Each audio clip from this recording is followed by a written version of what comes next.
முதல்ல உங்கள் தலைவரோட பேரை மென்ஷன் பண்ணி பேசுனது தவறு தான். அவர் சார்பாக நான் சாரி கேட்டேன்.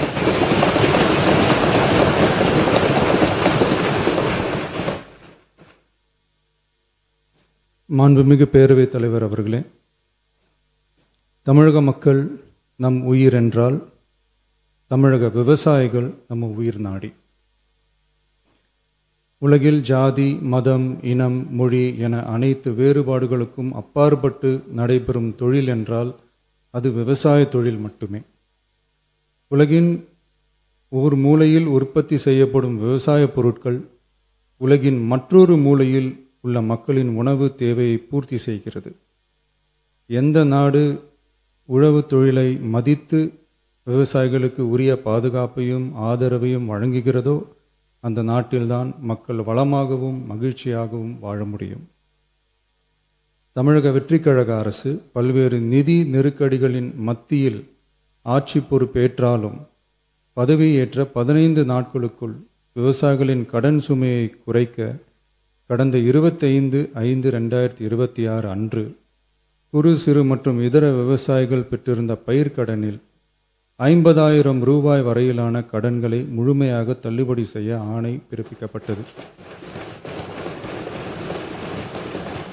அதனைத் தொடர்ந்து மாநிலம் முழுவதும் பல்வேறு விவசாய அமைப்புகளிடமிருந்து பெறப்பட்ட பயிர்க்கடன் தள்ளுபடி தொடர்பான கோரிக்கைகளை கனிவுடன் பரிசீலித்து நிதி நெருக்கடியான சூழ்நிலையிலும் விவசாயிகளின் நலனை பாதுகாக்க வேண்டியதன் அவசியத்தை மட்டும் கருத்தில் கொண்டு குறு சிறு மற்றும் இதர பெரு விவசாயிகளுக்கு 50,000 ரூபாய் வரை முழு தள்ளுபடி செய்ய அறிவிக்கப்பட்டதை உயர்த்தி ரூபாய் 75,000 வரை கடன் பெற்றவர்களுக்கு முழு தொகையையும்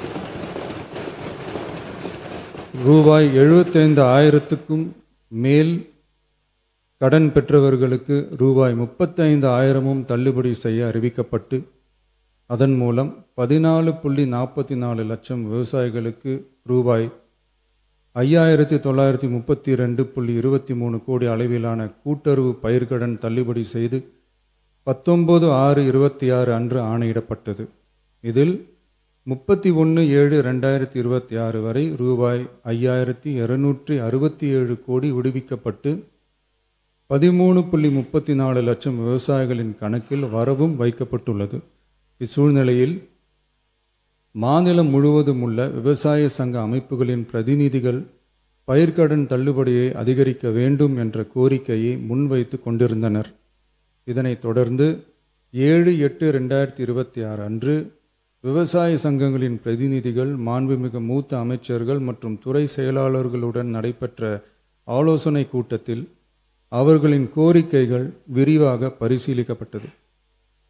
கடந்த காலங்களில் பயிர்க்கடன்கள் தள்ளுபடி செய்யப்பட்டாலும் அரசால் கூட்டுறவு வங்கிகளுக்கு செலுத்த வேண்டிய தொகை 4 to 5 ஆண்டு கால இடைவெளியில் செலுத்தப்பட்டு வந்துள்ளது. 2021 ஆண்டில் பயிர்க்கடன் தள்ளுபடி செய்யப்பட்ட தொகை 2021 முதல் 26 வரையான காலத்தில் அரசால் 12 தவணைகளாக கூட்டுறவு வங்கிகளுக்கு செலுத்தப்பட்டுள்ளது. ஆனால் அந்த கால அவகாசம் நமது அரசுக்கு தற்போது இல்லை. இந்திய ரிசர்வ் வங்கியின் 28/11/2025 தேதியிட்ட கடிதத்தில் அரசு கடன் தள்ளுபடி திட்டங்களுக்கான செயல்பாட்டு நடைமுறைகளின்படி பயிர்க்கடன் தள்ளுபடிக்கான முழு தொகையையும் அரசானது 45 முதல் 60 நாட்களுக்குள் கூட்டுறவு வங்கிகளுக்கு முழுமையாக செலுத்த வேண்டும் என்ற வழிமுறை நடைமுறையில் வந்துள்ளது. இந்த வழிகாட்டுதலின்படியும் தமிழ்நாடு அரசின் நிதிநிலை மற்றும் நிதி ஆதாரங்கள் ஆகியவற்றை கருத்தில் கொண்டும் இந்த இக்கட்டான சூழ்நிலையிலும் கூட்டுறவு வங்கிகள் மூலம் வழங்கப்பட்ட பயிர்க்கடன்களுக்கு பின்வரும் கூடுதல் தள்ளுபடியை வழங்கிட அரசு முடிவு செய்துள்ளது. 75,000 ரூபாய் வரை பெற்றுள்ள பயிர்க்கடன்கள் 100% முழுமையாகவும், 75,000 ரூபாய் முதல் 1 லட்சம் ரூபாய் வரை பெற்றுள்ள பயிர்க்கடன்களுக்கு அதிகபட்சமாக 75,000 ரூபாய் வரையும், 1 லட்சம் ரூபாய்க்கு மேல் பெற்றுள்ள பயிர்க்கடன்களுக்கு அதிகபட்சமாக 35,000 ரூபாய் வரையும் தள்ளுபடி வழங்கப்படும். இதன் மூலம் 75,000 ரூபாய் முதல் 1 லட்சம் ரூபாய் வரை பயிர்க்கடன் பெற்றுள்ள 2,38,264 விவசாயிகளுக்கு தலா 75,000 ரூபாய் வரை தள்ளுபடி வழங்கப்படும். இதனால் ஏற்கனவே பெற்ற தள்ளுபடி தொகைக்கு மேலாக 40,000 ரூபாய் வரை கூடுதல் தள்ளுபடி பெறும் வாய்ப்பு ஏற்படும்.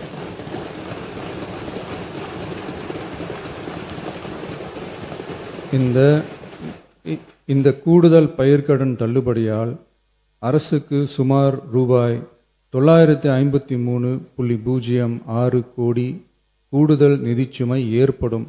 இருந்தாலும் தமிழக விவசாயிகளின் நலனில்தான் நமது நலன் உள்ளது என்று கருதி சுமார்